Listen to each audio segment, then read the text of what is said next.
Jawablah dengan jujur. Apakah Anda bisa menikmati surga itu sementara saudaramu sedang menjerit-jerit di api neraka, menggeliat-geliat oleh karena api yang panasnya bukan seperti api kompor gas?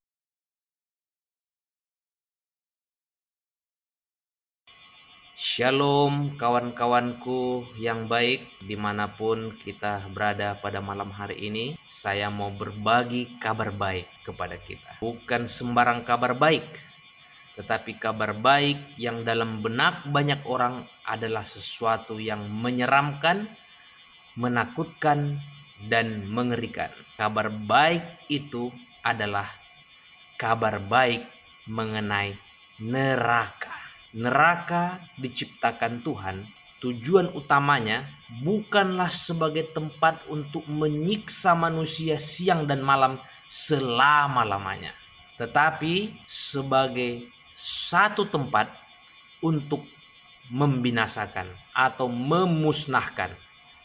Itulah tujuan Tuhan menciptakan neraka. Dan neraka tidak didesain Tuhan untuk manusia, didesain untuk iblis dan agen-agennya. Matius 25 ayat 41.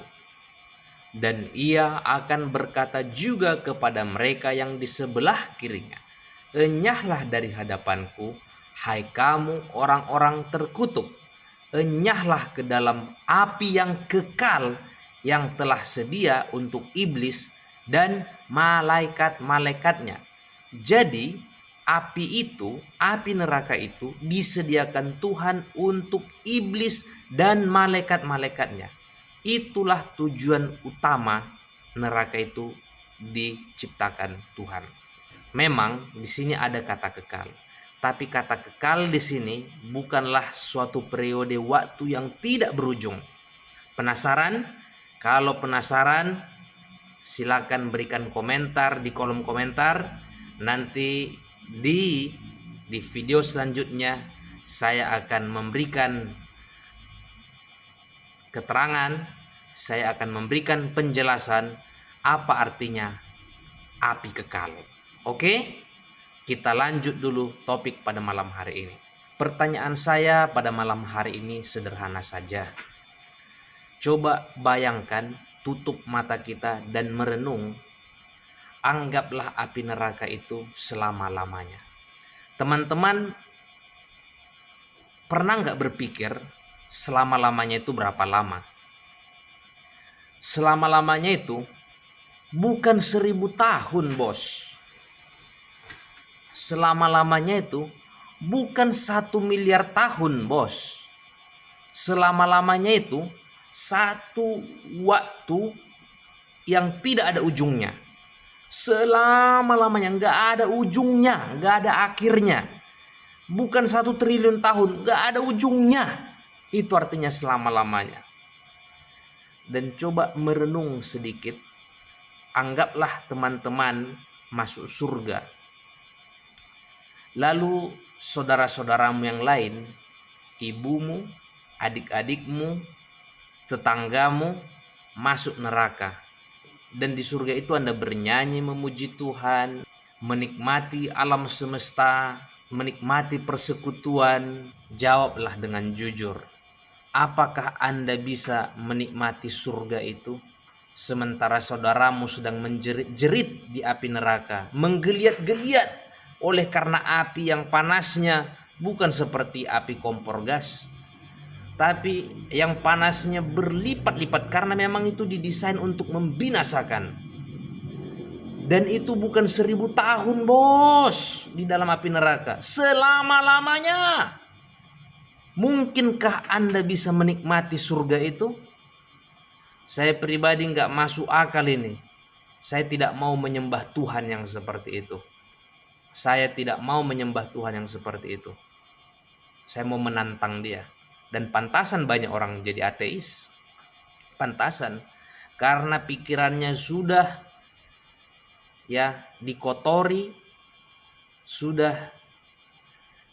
dikotori dengan ajaran-ajaran bahwa Tuhan itu tukang siksa. sebagian rakyatnya menikmati nikmat surga, sebagian menggeliat-geliat di api neraka. Itu tidak masuk akal. Itu tidak make sense lah. Itu tidak masuk akal. Ya, wajar kalau banyak orang meninggalkan Tuhan yang seperti itu. Jadi berapa lama di neraka? Mari kita buka Alkitab kita dalam Maliaki pasal 4 ayat 1 sampai 3 dan kita dengarkan apa kata firman Tuhan mengenai api ini. Maliaki 4 ayat 1 sampai 3. Hari Tuhan. Judulnya adalah Hari Tuhan.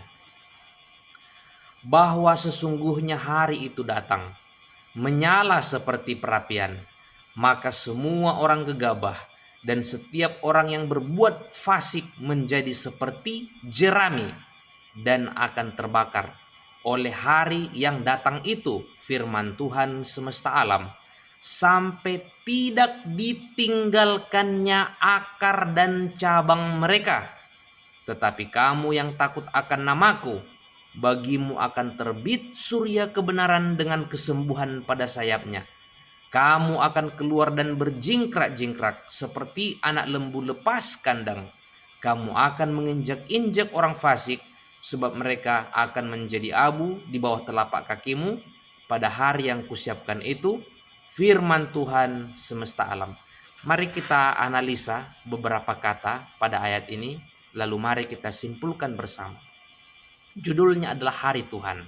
Waktu hari Tuhan itu datang, itu menyala seperti perapian, maka orang gegabah, orang fasik, yaitu orang pendosa lah, semua pendosa yang tidak mau menerima jasa kasih karunia Tuhan, kemurahan Tuhan, maka akan binasa. Seperti, perhatikan, jerami. Teman-teman tahu apa itu jerami? Nah, yang belum tahu jerami, saya tunjukkan gambarnya ya. Ini gambar jerami. Jerami itu juga kalau orang lagi panen, lalu biasanya tumpukan-tumpukan habis padinya dibuang, itu ditumpuk sampai kering. Dan jerami kalau dibakar, teman-teman melihat gambar ini kira-kira susah terbakar nggak? Atau cepat terbakar? Jerami itu ya cepat terbakar, dibakar ya habis. Begitu juga dengan orang berdosa yang dibakar di api neraka. Itu bukan satu periode waktu yang tidak berujung, yang tidak ada batasnya selama-lamanya. Tidak. Firman Tuhan berkata, orang fasik akan dibakar seperti jerami sampai tidak ditinggalkan akar dan cabangnya. Nah, ini agak menarik.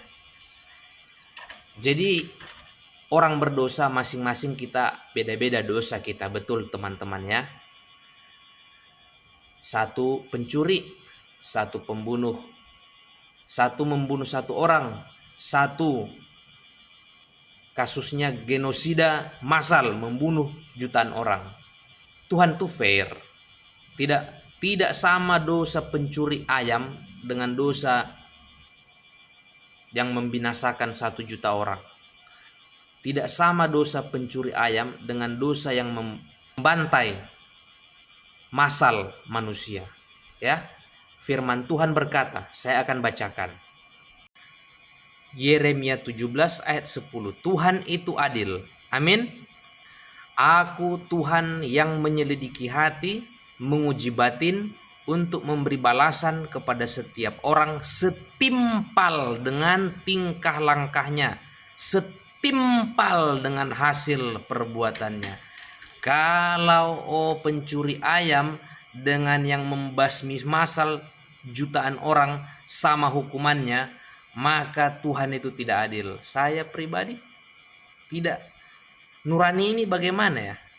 Nurani ini nggak masuk akal.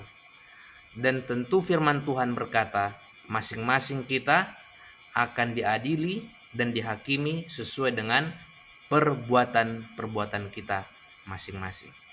Begitulah nasib kalau kita tidak memiliki juru selamat. Setiap perbuatan-perbuatan kita itu ya akan kita pertanggungjawabkan dan tidak ada pembelanya. Oke? Sampai di sini poinnya, mudah-mudahan bisa ditangkap. Lanjut lagi. Jadi kita kembali ke ayat Maleakhi 4 ayat 1 sampai 3. Memang di neraka itu tidak sama jenis hukuman. Seperti firman Tuhan berkata, ada akarnya, ada cabangnya atau rantingnya tadi kata firman Tuhan ya. Ada cabangnya, ada rantingnya. Kalau kita membakar pohon, taruhlah pohon kering. Kalau kita membakar pohon ya, teman-teman, kalau kita membakar satu pohon, kira-kira mana yang duluan terbakar? Rantingnya atau akarnya? Tentu kita bisa semua menjawab ya. Yang duluan terbakar adalah cabang-cabangnya, rantingnya, barulah akarnya. Setanlah otak dari semua pemberontakan dan penderitaan yang ada di bumi ini. Dialah otaknya, dialah akarnya. Saya sangat yakin setanlah yang paling lama dibakar di api neraka. Dan tentu tidak sama hukuman setan dengan orang berdosa yang lain. Setanlah adalah akarnya, dialah yang paling lama dibakar di api neraka. Dalam satu periode waktu yang lama, yang tertentu.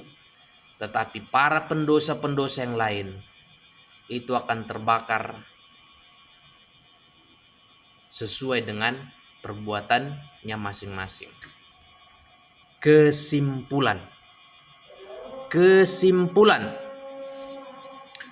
Ini lagi ada suara saudara-saudara kita yang lagi sholat ya. Tapi mudah-mudahan suara saya bisa terdengar jelas. Saya akan sampaikan dengan lambat, dengan harapan kesimpulan ini bisa sampai ke telinga, bisa sampai kepada teman-teman semua dan tidak disalahpahami. Kesimpulan dari sharing pada malam hari ini adalah 1. Saudara-saudaraku sesama pendosa yang mendengar video saya ini, saya katakan sebagai pendosa karena saya percaya tidak ada seorang pun yang benar di muka bumi ini. Saya pun banyak dosa. Saya tahu teman-teman yang melihat ini juga adalah pendosa seperti saya. Saya mau katakan teman-temanku, kesimpulan pertama, 1, di neraka itu nggak lama-lama amat. Di neraka itu nggak lama-lama amat. Sama seperti kalau jerami terbakar, itu nggak lama-lama amat. Palingan mungkin setengah jam, paling lama. Palingan mungkin setengah jam atau berapa lama lah. Di neraka itu nggak lama-lama amat, bro. Kesimpulan yang kedua, mari kita koreksi dan merenung motivasi hati kita sebenarnya beribadah kepada Tuhan itu, berbuat baik itu, beramal saleh itu, belajar taat itu sebenarnya apa selama ini? Apa sebenarnya yang menjadi motivasi kita untuk menjadi orang baik? Apakah karena takut api neraka? Apakah karena mau masuk surga? Kalau karena takut api neraka atau karena mau masuk surga, saya mau beritahu rahasia. Kalau karena takut api neraka dan mau masuk surga, saran saya sebagai sesama pendosa. Bro, berbuat dosa aja. Di neraka itu nggak lama-lama amat. Kalau motivasi kita berbuat baik karena takut api neraka ya. Kesimpulan yang terakhir. Terakhir, panggilan kepada kita semua.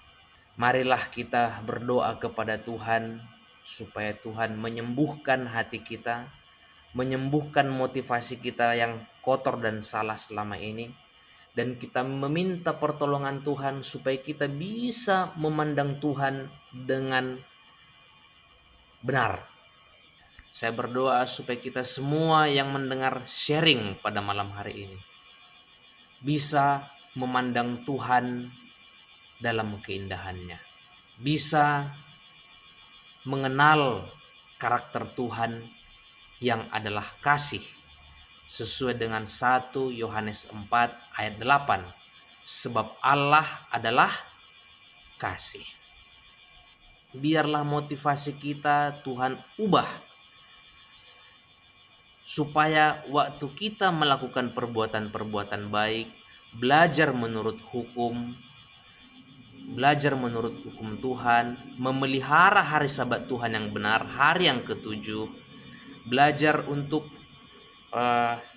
menjaga tubuh kita dari makanan-makanan yang haram, menjaga tubuh kita dari makanan-makanan yang tidak sehat. Motivasi kita bukanlah karena takut api neraka. Kita mau berbuat baik, taat kepada hukum Tuhan, belajar mengasihi sesama, jadi warga negara yang baik. Kita lakukan semua itu bukan takut api neraka atau mau masuk surga, tetapi semoga motif kita disembuhkan dan diluruskan oleh Tuhan. Motivasi kita lakukan semua perbuatan-perbuatan baik itu oleh karena kita menghormati Tuhan yang telah terlebih dahulu mengasihi kita. Amin. Amin. Katakan amin. Amin. Saya berdoa semoga firman Tuhan ini jadi berkat kepada teman-teman yang mendengar, berakar dalam, tumbuh dan berakal dalam di hati kita. Kita semua menjadi anak-anak Tuhan yang taat. Kita semua menjadi anak Tuhan yang penurut. Tetapi bukan karena takut api neraka, tetapi karena kita rindu menghormati Dia, mengasihi Dia yang telah terlebih dahulu mengasihi kita. Kita mengasihi Tuhan yang sudah menyerahkan putranya yang tunggal kepada kita. Kita mengasihi hukum-hukumnya kepada Tuhan yang telah mati untuk kita. Amin. Salam cerdas iman. Tuhan Yesus memberkati. Amin.